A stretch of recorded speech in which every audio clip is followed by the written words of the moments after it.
In this video, I will show you how to save Notepad text in Windows 10 or 11. So firstly, click on search and type here note, open Notepad.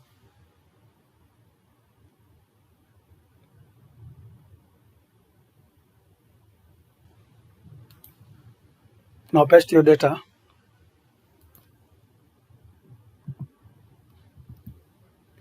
then click on file, then click on save.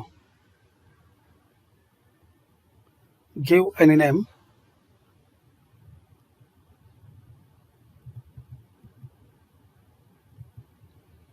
then click on save. So this way guys, you can save your data in Windows 10 or 11. Thanks for watching. Please share, like and subscribe this channel for more useful videos.